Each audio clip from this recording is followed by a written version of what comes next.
Paper leak पर बड़ा खुलासा करने वाले किरोड़ी लाल मीणा एक बार फिर से अपने पुराने रूप में नजर आ रहे हैं। जब प्रदेश में कांग्रेस की सरकार थी तब भी बाबा एक्शन में थे और अब जब बीजेपी की सरकार है तब भी किरोड़ी बाबा ने भ्रष्टाचार के खिलाफ मोर्चा खोल रखा है।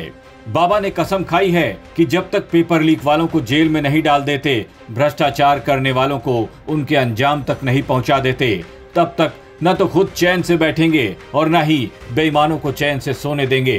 पेपर लीक प्रकरण में बड़े बड़े खुलासे करने वाले किरोड़ी लाल मीणा अब पिछली गहलोत सरकार में हुए 10 बड़े घोटालों का भी पर्दाफाश करने वाले हैं। अपनी इसी मांग को लेकर बाबा ने गृह राज्य मंत्री जवाहर सिंह बेढम से मुलाकात की और डीजीपी से इस मामले में दखल देने और एफआईआर दर्ज कर कार्रवाई करने की गुजारिश की है। गबन घोटाले के मामले को लेकर मैं गृह राज्य मंत्री से मिला हूँ। जो डीओआईटी का है उसमें पिछले राज्य के 10 प्रकरण ऐसे हैं अलग अलग जिनमें एफआईआर होनी चाहिए। आपको पता है कि पिछले राज्य में 3,500 करोड़ के डीओआईटी के 2 प्रकरण एसीबी में दर्ज परिवार, उसके लिए एसीबी ने इजाजत चाहिए और अंत में गहलोत साहब ने उसको टर्न डाउन कर दिया और एसीबी को जांच की परमिशन दी। अब इसमें 10 प्रकरण हैं जिनमें मैंने गृह मंत्री जी को कहा आप डीजी साहब को निर्देशित करें कि ये प्रकरण दर्ज हो जाए। तो अब हमारा मौका आया है, मौका में सरकार है, तो गृह राज्य मंत्री जी को मैंने निवेदन किया है कि एफआईआर दर्ज हो और इनकी जांच की जाए, अपराधियों को जेल के शिक्षा में। क्या आश्वासन मिला? उन्होंने जो अभी मेरे को कहा है, डीजी से बात मेरे सामने की है कि मैं कवरिंग लेटर मेरी तरफ भेज रहा हूँ और ये एफआईआर दर्ज करो। किरोड़ी लाल मीणा से मिलने के बाद राज्य मंत्री जवाहर सिंह बेढम ने भी उन मामलों में कार्रवाई का भरोसा दिया है जिन्हें लेकर किरोड़ी बाबा लंबे वक्त से आंदोलन करते आए हैं। यहाँ तक कि बाबा को इसके लिए पुलिस से 2-2 हाथ तक करने पड़े थे, लॉकअप में भी बंद रहना पड़ा था। लेकिन अब किरोड़ी लाल को उम्मीद है कि प्रदेश में उनकी सरकार है तो बेईमानों के चेहरे से नकाब जरूर हटेगा। आदरणीय किरोड़ी लाल मीणा जी इस विषय को लेकर के मेरे पास आए थे।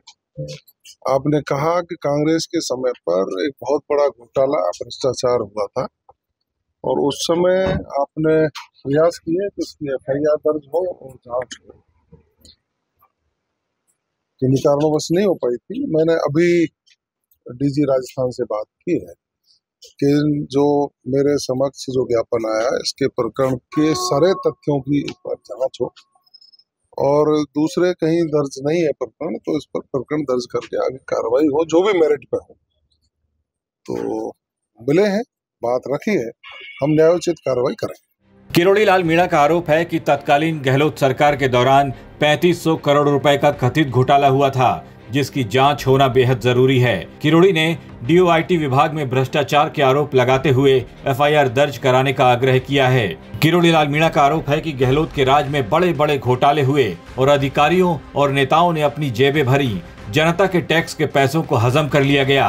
किरोड़ी लाल मीणा ने कहा कि वो आगे भी बेईमानों के खिलाफ सबूत देते रहेंगे, बस एक बार कार्रवाई शुरू होने का इंतजार है। इससे पहले किरोड़ी लाल मीणा ने पेपर लीक के मसले पर भी खुलकर मांग की थी कि अब जब ये प्रमाणित हो चुका है कि एसआई 2021 की परीक्षा का पेपर लीक हुआ था तब ये परीक्षा रद्द होनी ही चाहिए। कार्रवाई दबा दी गई और कार्रवाई दबाने का मोटा कारण था कि इसमें बड़े अफसर भी थे और पिछली सरकार के कुछ नेता भी हैं जो भविष्य में मैं उनके नाम ले दूंगा, ये थे। अब इन्होंने जब आरपीएससी की चोटी पकड़ ली तो फिर आरपीएससी के चेयरमैन को क्यों छोड़ रहे हो? वो तो कटघरे में है, इसलिए वो पकड़ने का तो सिलसिला चलता रहेगा, हम प्रमाण देते रहेंगे, लेकिन ये परीक्षा रद्द होनी चाहिए, ये प्राथमिकता है।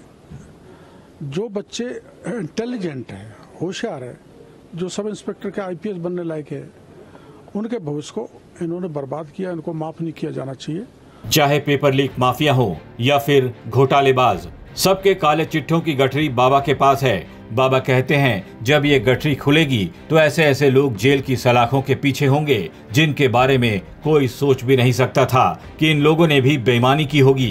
बहरहाल बाबा अब निकल चुके हैं बेईमानों को बेनकाब करने अब जब बेईमानी का नकाब उतरेगा तो कई चौंकाने वाले नाम भी सामने आ सकते हैं। ब्यूरो रिपोर्ट, राजस्थान तक।